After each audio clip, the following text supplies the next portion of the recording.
Sonia Titizian. And I'm Rubina Margosian, and this is the Week in Review. Every week, we bring you the stories shaping Armenia and the region. From politics and policy to social issues and conflict, we break down the news and what it means for you. This week in the news, following U.S. Israeli attacks on Iran, stakes are high for Armenia and the wider South Caucasus. Government is facilitating the return of Armenian nationals trapped across the Gulf and other regions, and Electric Networks of Armenia is to be nationalized. These stories and more in our weekly roundup of the news. Following the U.S. Israeli attack on Iran, the stakes are high for Armenia and the wider South Caucasus. Yerevan must strike a delicate balance, maintaining close relations with neighboring Iran while continuing to expand cooperation with the United States, whose engagement includes regional connectivity projects and discussions around modular nuclear energy. Given the sensitive position, Armenia has responded with caution. The day of the attack, the Foreign Ministry issued a statement that it is closely monitoring the situation in the Middle East. Prime Minister Nikol Pashinyan later told Parliament that an interagency working group under the Security Council has been monitoring developments around Iran on a daily basis for months. The group met on the first day of the escalation to assess possible consequences for Armenia. A separate Security Council session, chaired by Pashinyan, including briefings from Foreign Intelligence Service head Christina Grigoryan and Security Council Secretary Armen Grigoryan, also took place. Following the assassination of Iran's supreme leader Ali Khamenei, Pashinyan sent a condolence message to the President Masoud Pezeshkian, saying Armenia is following developments with great concern. He also noted that Armenia would remember Khamenei's personal role in the development of bilateral relations and wish the people of Iran peace and resilience. Diplomatic contacts intensified as the crisis unfolded. Foreign Minister Arad Mirzoyan spoke by phone with his Iranian counterpart Abbas Araghchi. Mirzoyan expressed his condolences to the families of those killed in Iran, emphasizing the importance of reducing tensions and reaching a peaceful resolution. Mirzoyan also spoke by phone with Azerbaijan's Foreign Minister Ceyhun Bayramov. The two discussed the broader regional situation and emphasized the need to avoid steps that could further escalate tensions while reaffirming the importance of achieving sustainable peace between Armenia and Azerbaijan.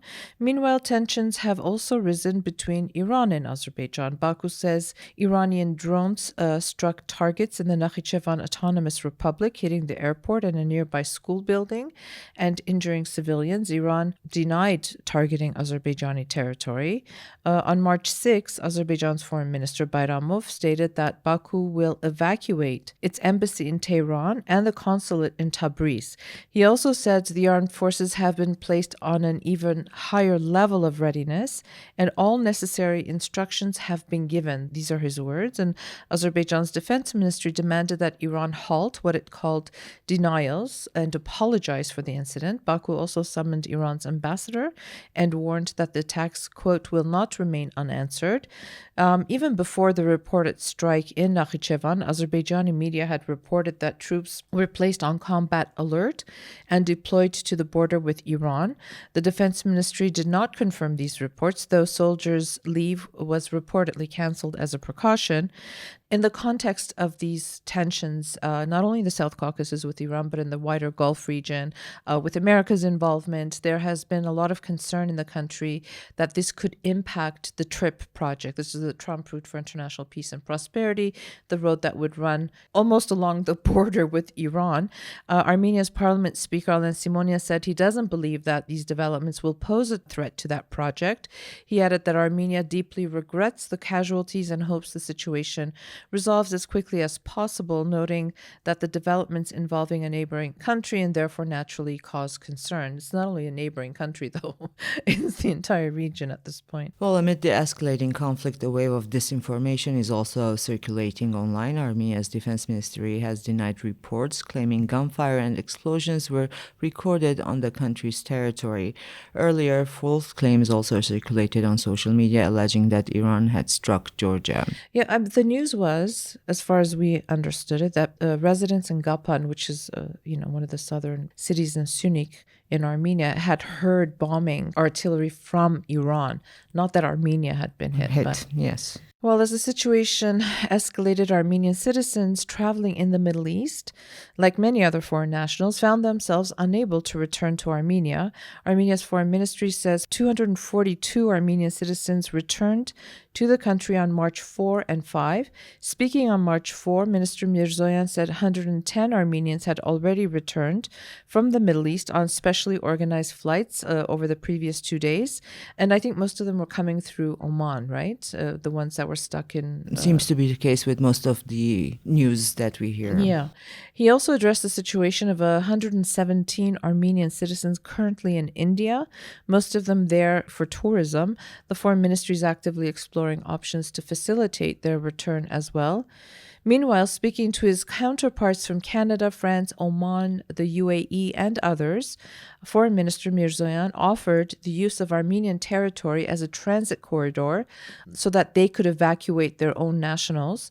Russia advised its citizens to leave the country through Armenia and Azerbaijan. Meanwhile, Prime Minister Pashinyan paid a 2-day working visit to Georgia, focused on strengthening economic ties and discussing regional stability. The session of the Armenia-Georgia Intergovernmental Commission on Economic Cooperation, co-chaired by Pashinyan and Georgian Prime Minister Irakli Kobakhidze, reviewed prospects for expanding cooperation in sectors including energy, transport, infrastructure, agriculture, and tourism. The two leaders also held a separate meeting on broader bilateral issues and welcomed the continued growth of trade between the two countries. Speaking in Parliament after returning, Pashinyan said all outstanding bilateral issues with Georgia had been discussed, including recent reports that Armenian trucks faced delays at the Georgian border.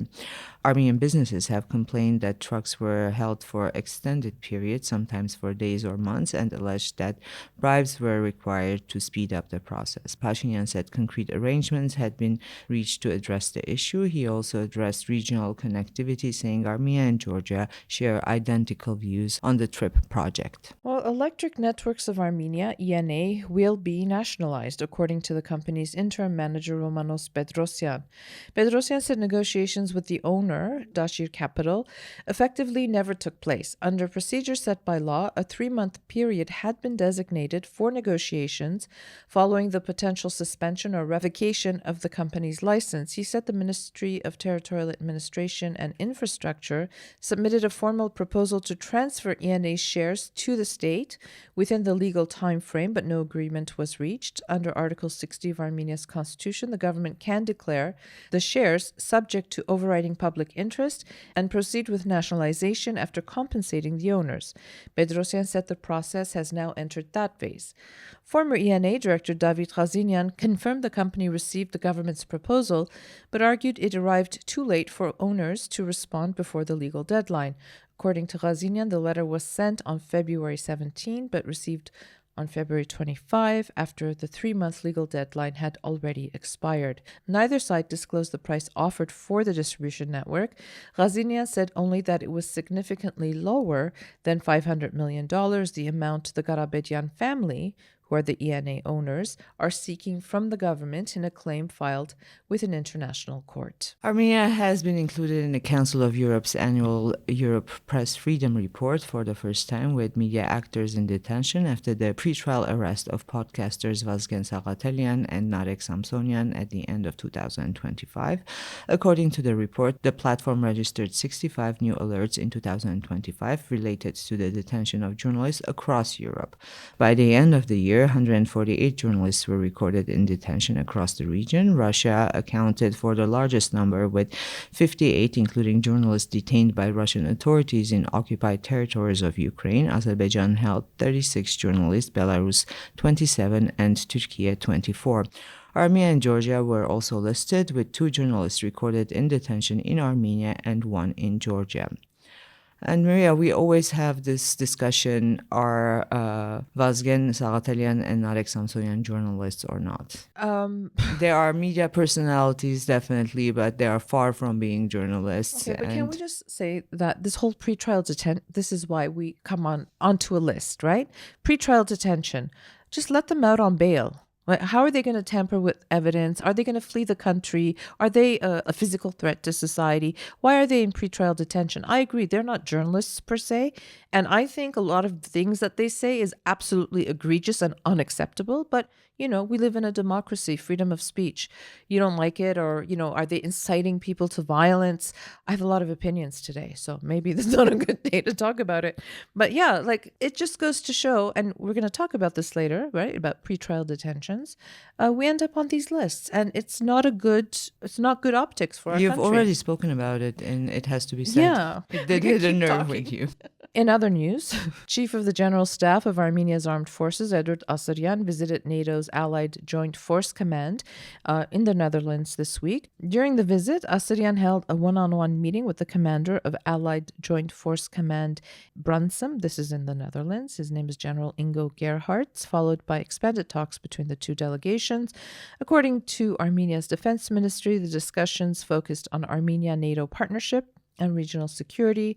Asaryan also presented the key directions of the ongoing transformation of Armenia's armed forces, emphasizing the role with NATO in the reform process. It would be really nice if they discussed it with journalists too, so we know what the reform process is like in the Defense Ministry. But if we had a podcast that wasn't a journalistic podcast, we could definitely talk about it without checks or balances. There you go. Justice Minister Serpui Galyan said this week that 195 people are still considered missing following the 2020 Artsakh war. Of those, 175 are servicemen and the rest civilians. Galyan also said that 75 to 80 cases where remains have been identified, families have not accepted the results of the identification process. She noted that repeated examinations were conducted using advanced forensic methods, but specialists maintained that the original identifications were accurate. Yeah, that's a pretty big number, right? It's a pretty big number, and it's very interesting to see why families refuse, Many families refuse to accept the remains. Yeah, confronting the reality maybe, and they want to hold on to some hope, perhaps. Well, Serpui Galyan in other news also said that in March, she repeated and confirmed that sometime in March this month, we'll be reading the draft of the new constitution that the current administration is offering that we vote on after the elections. Right, if they win. If they win. Right. And that's another thing that you'll be speaking about in your next It Has to Be Said. Yeah, I've been speaking a lot lately. I need to rein it in. Okay. Constitutional changes, referendums in Armenia. Right. Well, okay, as we do each week, we will be talking about the elections. Looking forward to a lot of fun times. So, despite regional tensions, Armenia continues preparing for the elections that are scheduled for June. Mardun Grigoryan, a member of the National Assembly's I Have Honor faction and one of the leading opposition figures in Gyumri, announced this week that he will participate in the upcoming elections with Gagik Tsarukyan's Prosperous Armenia Party under the Proposal to Armenia program. So he went from one party to another party, right? A lot of people are There's no... Yeah. Maybe better. Maybe you're going to join a political party. And I no, don't Maria, know. my point has always been, my preference has always been Let's to start start one. Never join one, always start one. Well, in a statement posted on social media, Grigoryan said he had also taken part in the 2025 Gyumri municipal elections with the aim of preventing the ruling civil contract party from gaining power in the city. He said the outcome of those elections demonstrated that change through the ballot box remains possible. That's one good thing he said. And Rubina, even though I complained about him jumping from one party to another, clearly he previously was a member of the Prosperous Armenia Party. He just went back home. He just went back home and served as a member of its parliamentary faction before ending his membership in 2015. In 2022, he became a member of the I Have Honor faction. After Homeland Party leader Artur Vanetsyan resigned his parliamentary seat, Grigoryan was next on the alliance's proportional list and subsequently entered parliament. About Maria, more about jumping ship, we see like Kocharyan's lawyer who was part of Arav Artevanian, who was part of his campaign during the last election, a very important part, and even entered parliament. Yes. And now is with Samuel Karapetyan's team. Well, which makes you wonder, but we're not here to wonder, so not yet. But Maria, the situation is give us a lot of room to wonder, really, and A YouTube personality, online commentator Vartan Ghougassian, also known as Dog, has announced his intention to run in the parliamentary elections as the prime ministerial candidate for his DOC. This is short for Democracy, Law and Order in Armenian Party. Ghougassian made the announcement from the Henderson Detention Center in Nevada in the United Sorry, I States. have to interject. I mean, this is pretty brilliant, right? You're sitting in a detention center in the desert announcing that you're going to run for office in the South Caucasus in Armenia. It is very interesting, but his party, in his absence, did very well in the municipal elections and played a very important role at the end, with whom they formed a coalition, and at the end they the outcome. So. A little reminder. Yes, according to a U.S. court decision, Ghougassian violated the country's immigration regulations and must therefore leave the United States. At the same time, the court rejected a request by the Armenian authorities to extradite him to Armenia. Yeah, because I'm assuming they can't wait to get their hands on him, right? Because they'll probably charge him with something. No, he's been charged with several cases in Armenia. Meanwhile, Ghougassian himself has expressed a desire to be transferred from the United States to Russia, not Armenia. Well, like Samvel Karapetyan, Ghougassian does not qualify to become prime minister because he has not resided in Armenia since 2015. That year, he was sentenced to 4 years in prison for extortion, but never served a sentence. He also faces several charges, as I mentioned before, including extortion, calls for violence, and threats against a judge. Ghougassian denies all accusations. You know what it is? We were speaking earlier. Until his arrest, no one knew where he was. He was like incognito. They're making a mockery of these elections. I mean, that's why we're laughing and making snide remarks. But, sitting from a detention center in Nevada, you're talking about choosing the Russian Federation. Right. And then saying you're going to change the constitution so you can become prime minister. It is not your personal rag. Right? It's a very important document. And that's why I think we're a little... Well, Ghougassian himself has not said he will be changing the constitution. That's Samvel Karapetyan. He might have another plan. He might decide to run Armenia from Russia, for example. Why not? Or Minsk, Especially since Robert Kocharyan wants us to be, a union state like Belarus. Minsk, Moscow, what's the difference, right? Anyway, last week, we published the first wave of 4 voter behavior polls ahead of the parliamentary elections. This week, the International Republican Institute, IRI, also released its latest survey, offering an interesting point of comparison. On the direction of the country, the IRI poll finds public sentiment somewhat more optimistic than our poll did, Rubina, which was really interesting. They say that 47% of respondents note that Armenia is headed in the right direction compared to 41% who believe it's on the wrong track. In our survey, the numbers were closer and lower. So 35% said the country is moving in the right direction, while 38% said the opposite. And both polls suggest strong voter participation. And I want to address this because I've been seeing this chatter on social media. So in our survey, 82% of respondents said they plan to vote in the June elections. And we were like, how is that even possible? In what country do 80% of people actually go to vote? Well, the IRI poll found a similar figure with 84% saying that they are very or somewhat likely to vote. And it was explained to us by our own experts in polling that this is typically the case, that most people will say, yes, I'm going to vote, but they don't usually as there's usually 20% difference. Drop, 20, even 30% drop, yeah.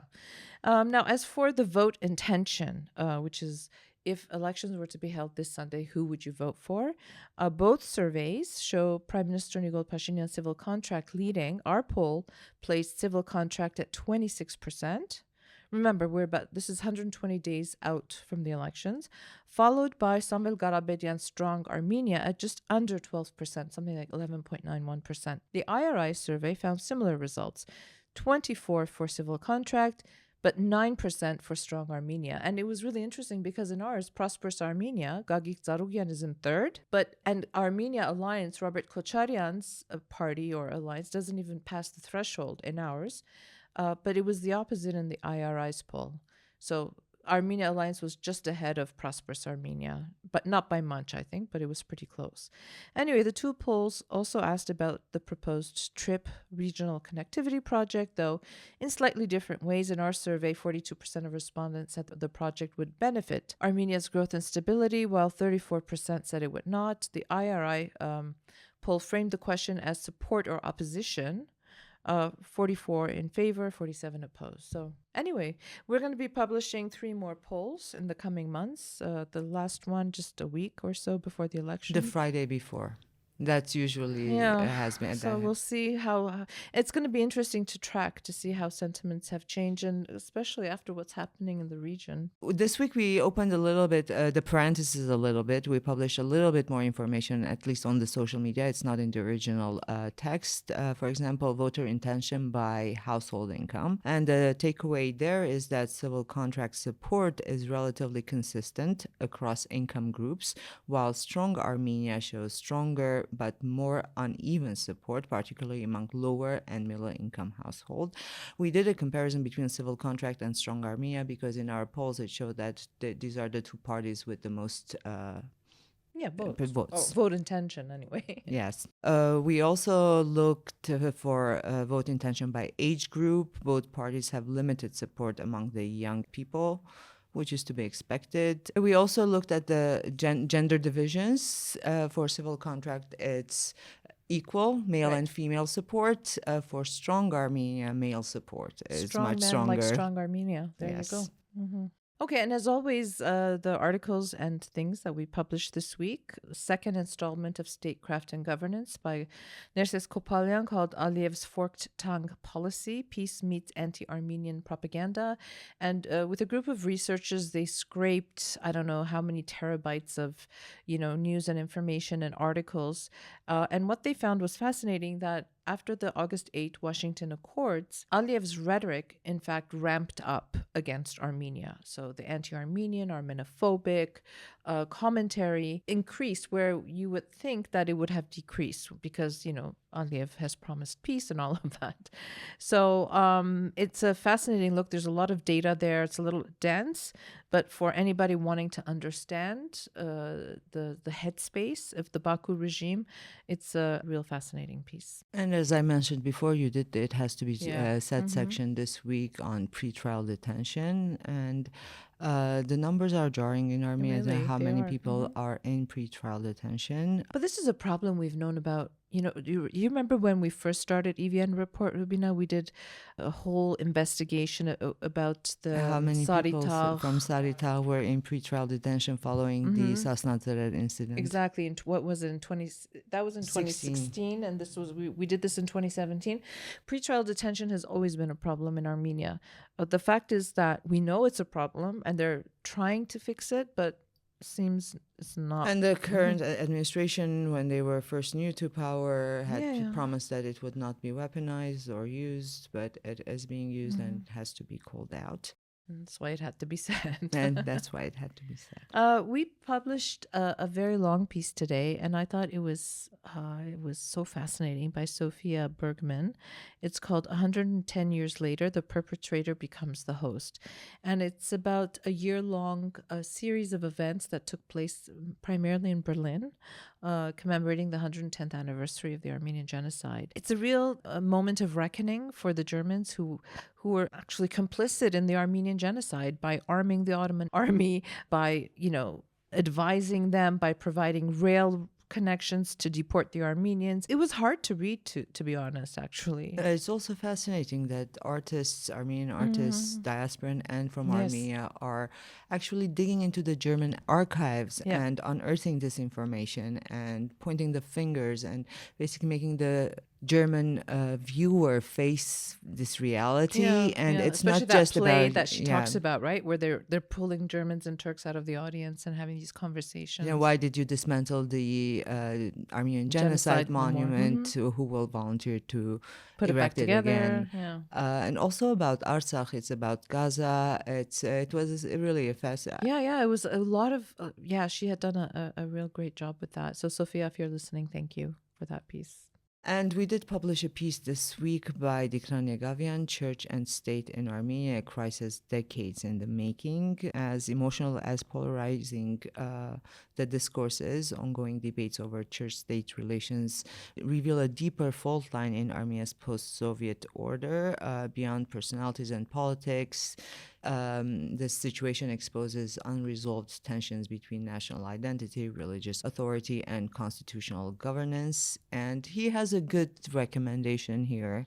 He's suggesting Okay. that the office of the president step in as a Mediator almost. mediator, and because of its role. Well, Yeah. and it did get me thinking that why isn't the president Why isn't the president doing more in general, right? But it's a largely ceremonial. It's a very difficult position to have, I would argue, too. But no, it was really well balanced, I would say, article, sort of pointing blame at both not parties. pointing blame or particularly. Yeah.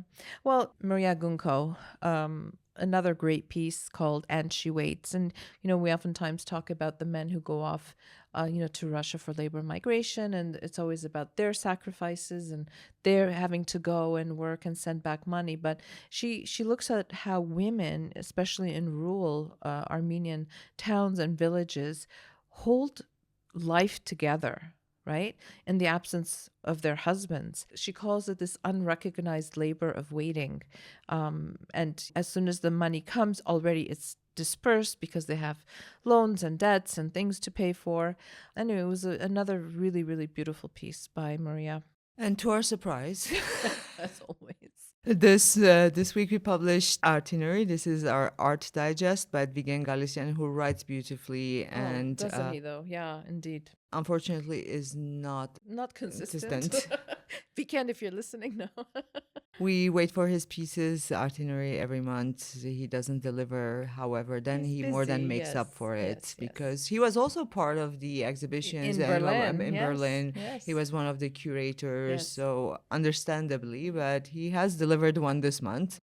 For the month of March and for almost all of April, there's a list of cultural things. events and amazing things happening in Armenia. And if you want to check some of them out, you always can find that information on our website. Indeed. And you did a podcast with Sositatikyan in Armenian, Divanakitagan Chezokutun Pazma Bever Iravijagum. The Armenian kills me, right? So it's about diplomatic neutrality, but yeah. In a multipolar world situation. It was difficult to speak about Iran because it is difficult to speak about what's happening in Iran. And we tried to understand, talk about what to expect for Armenia in the region, what's happening, if trip is postponed, if trip is not postponed, and trip is actually comes true or becomes a reality, is American interest in our business interest in Armenia going to make Armenia a target? We tried to talk about, connectivity routes. Is this kind of going to help Armenia and Azerbaijan get along faster in our communication and open regional communication? We talk about possible energy crisis in the region, but as with everyone else, everything is still in the domain of and things are changing so quickly. fast. I mean, what you publish now, an hour later, might become obsolete. So yeah, it's a very tough thing to do. And we've been trying to publish more and more Armenian content on our website. And this week we published two pieces. The first by Mikhail Zolyan called it was about Ararat 73. We had published the English version of that, and about apricot socialism. So you can check that out on our website. It is interesting because Vigen in Itinerary talks about this movie because it has premiered already and you can watch it in cinemas. He had a very strong opinion about it. And both authors had opposing opinions because Zolyan is saying that even though it's Russia-sponsored, Russian-made, we are not sure if it's soft power situation or propaganda from Russia. Vigen is saying it definitely is. However, Zolyan's piece just looks into the history of Ararat, the team itself, and how it came to be and what it meant for Armenia at the time in sense of national identity. And pride, And we did publish another Armenian piece this week. It's, again, we published two pieces by Dikran Yegavian this piece. One in Armenian, it's Zmirnai Stepanakert. In this piece, he compares the Armenian experience of losing Artsakh, of defeat, and with the Greek experience, and how these two experiences affected state building. And the comparison is, he says, it's like not very direct, but it's a lot of lessons to be learned from the Greek experience, where statehood was reorganized around finding those responsible. Well, in Armenia, responsibility is dispersed and very... Isn't it, though? Yeah. Well, that's the kind of week we had here in Armenia at EVN Report. Thank you for listening. Have a safe and peaceful weekend, and we'll be back again next week.